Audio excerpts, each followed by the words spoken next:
Israel and the Jews. How are they connected? First, let's get something straight.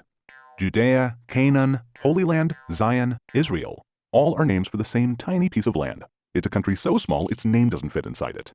A bazillion years ago, Abraham, a nomadic visionary with a thin resume, has a hot idea for the first Israeli startup, a belief in one God. Needless to say, his stock tanks. Abraham persists, and when he's not persisting, he's begetting. His offspring moved to Egypt because there are jobs, food, and beautiful beaches there, sort of an early Miami. But there's a snag. The jobs don't pay, and the hours are murder. The Egyptians enslaved the Israelites for hundreds of years until Moses, a great leader with a questionable sense of direction, unenslaves them and returns them to Canaan. En route to Canaan, the Israelites constantly bellyache. Tired of their whining, Moses climbs Mount Sinai. He becomes the first human to download data from the cloud to a tablet and returns with the 10 Commandments, a moral code to share with the world. Wow, thanks. The 11th commandment, thou shalt not bitch, does not make the cut. Once in Canaan, the Philistines, a people of Greek heritage, not to be confused with today's Palestinians, are the Israelites' fiercest enemies. One day, a huge son of a bitch named Goliath challenges the Israelites to a winner-takes-all match. The smart money is on Goliath, but he is whooped by a diminutive shepherd sharpshooter called David. #Israelites for the win. The Israelites anoint David king, who makes Jerusalem Israel's capital. Yep, that's 1,000 years BC. The UN immediately condemns this as an immoral and irresponsible act that is meant to provoke the Palestinians. Not really. There was no UN, and 3,000 years would go by before the Palestinians would try to usurp this land. David's son Solomon builds the temple in Jerusalem. The temple has a good 400-year run playing to packed houses until the Babylonians destroy it. Most of the Jews are forced into exile. After 50 years in exile, the Jews are liberated by the Persians and are allowed to return home. They build a new temple atop the ruins of the first. Then Alexander the Great, a great Greek king and, you guessed it, another invader, destroys Persia and takes over Judea. The Jews and Alexander's heirs get along great until another Greek king, Antiochus the not-so-great, says, "Enough with the one God thing. All hail Zeus and friends." The Jews revolt and clobber the Greeks. Antiochus amasses a huge army and threatens the Jews. The Jews send a reply, "Fight me. We did not take any foreign territory. We merely recovered our ancestral lands." The Jews prevail and rededicate the temple. But how long can a good thing last in this neighborhood? A century later, Rome is at the gates and Judea becomes its vassal state. A Jewish baby named Jesus is born in Bethlehem. Jesus has new ideas, but he's accused of sedition. The Roman prefect sentences him to death. The new Jewish sect grows and becomes Christianity, which gives the world the gifts of bacon, eternal salvation, and a whole new set of books. The Jews tire of the Roman rule and finally say, "Enough already." They revolt against Rome. The Romans demolish the Jewish rebels and for good measure, and for absolutely no good reason, also pillage and demolish the Second Temple. 60 years later, the Jews ask for a rematch and beat the crap out of the Romans. The Romans send in the big guns, who ironically have no guns, and beat the crap out of the Jews again. The Romans take 2 out of 3. #not winning. This time, the Roman emperor decides to be a real pain in the butt. He scatters many of the Jews throughout the Roman Empire, and in the first of very many deliberate falsifications of history, he changes the area's name to, wait for it, Syria Palestina, after the Greek Philistines who became extinct 800 years earlier. So Palestine was not a people. It's a made-up name the Roman emperor maliciously attached to Judea, Israel, the land of the Jews. We'll get back to that later. Answer this. The Jews are occupying Palestine. True or false? Or bullshit. It's bullshit. The Jews are the aboriginal people of Judea. Like Greeks in Greece, Native Americans in America, Chinese in China, Jews can't occupy Judea. The quiz is over, and so is Rome. Karma sucks. With much of the Jewish population scattered, Muhammad, a charismatic leader, appears in what is now Saudi Arabia and unites diverse nomadic Arab tribes under the banner of Islam. After Muhammad's death, his followers conquer the land of Israel and build the Al-Aqsa Mosque atop the ruins of the first and second Jewish temples, Judaism's holiest site. Next up, the Dark Ages. Not a good time to be Jewish. The Middle Ages. Still very dark. Jews take the rap for the Romans' killing of Jesus and are subjected to random killing sprees, mob riots, expulsions, and monstrous persecution. Christian crusaders spend years trying to conquer Jerusalem from the Muslims. As soon as they succeed, they promptly begin to slaughter the Muslims and the Jews. Next, this total Kurd Saladin takes Jerusalem from the Crusaders. Oh wait, write this down. Saladin is not an Arab. He's a Kurd, born in today's eastern Turkey. Palestine is still just a misnamed geographical area. If some peddler of an alternate reality tells you that there was an independent Palestinian state or kingdom or whatever, you can politely ask him, what borders did it have? Who ruled it? From when to when did it exist? The squirming to try to explain it will be illuminating. Food for thought. If Palestine were some ancient Arab country, they probably would have had a different name for it. Just as there are Arabic sounds with no equivalent sounds in English, in the Arabic alphabet, not a single Arabic word has the P sound in it. Google it. Knock knock. Who's there? It's the Ottoman Turks. Their turn to conquer the Holy Land. They rule corruptly and peacefully for 400 years. So what happened to the Jews? Despite all attempts to eliminate, exterminate, exile, and forcibly convert the Jews, they consistently and continuously maintained a presence in the land of Israel.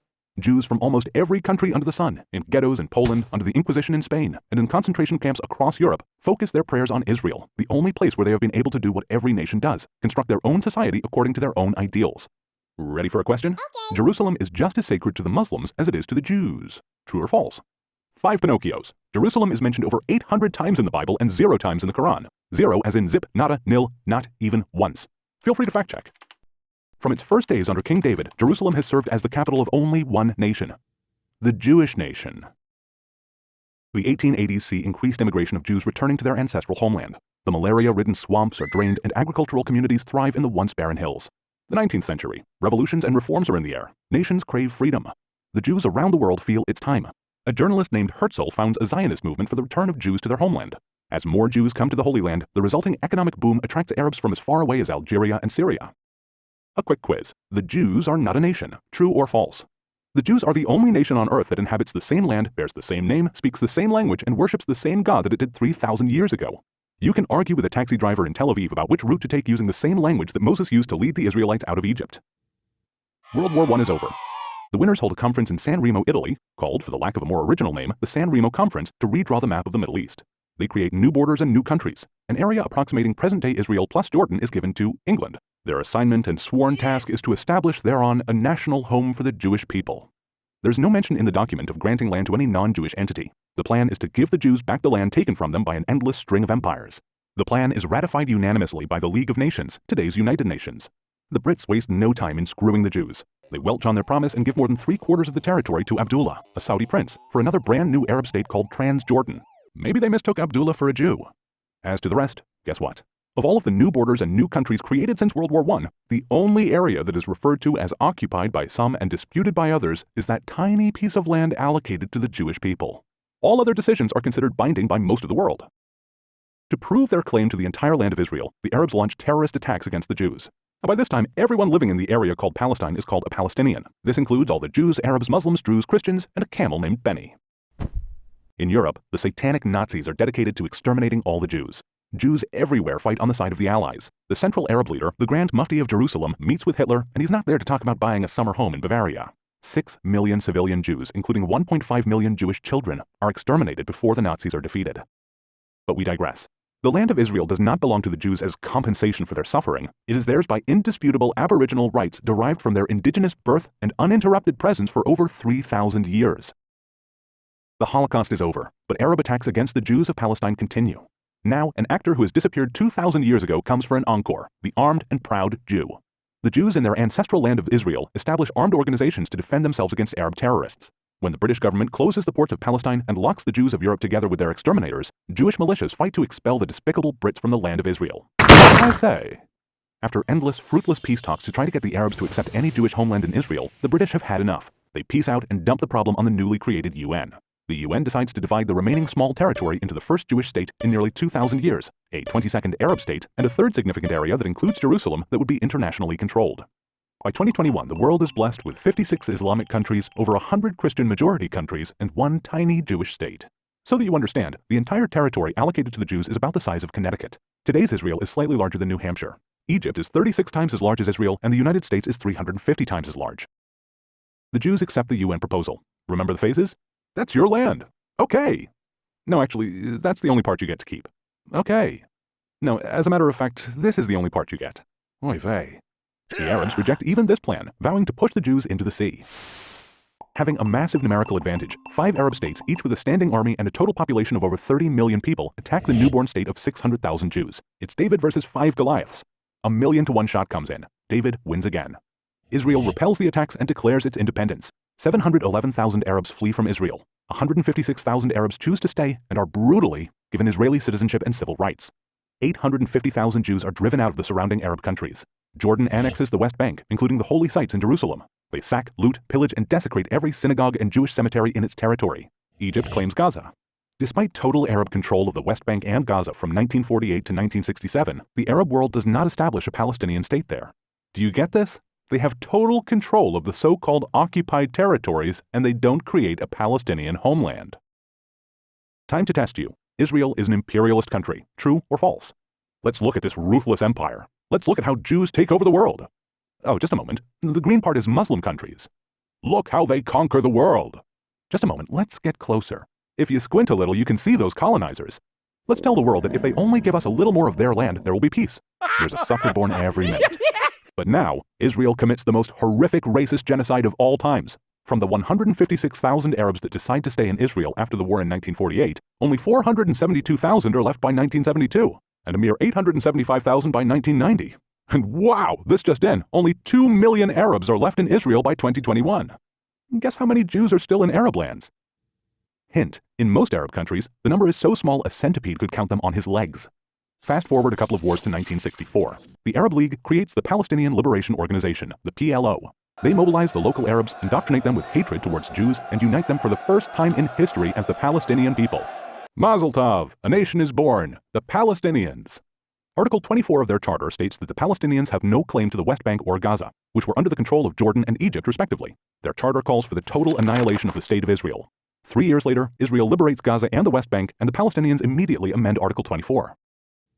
The stubborn Israelis refuse to be annihilated and are subjected to constant terror attacks continuing to the present day. Pop quiz. The terror is a result of the occupation. True or false?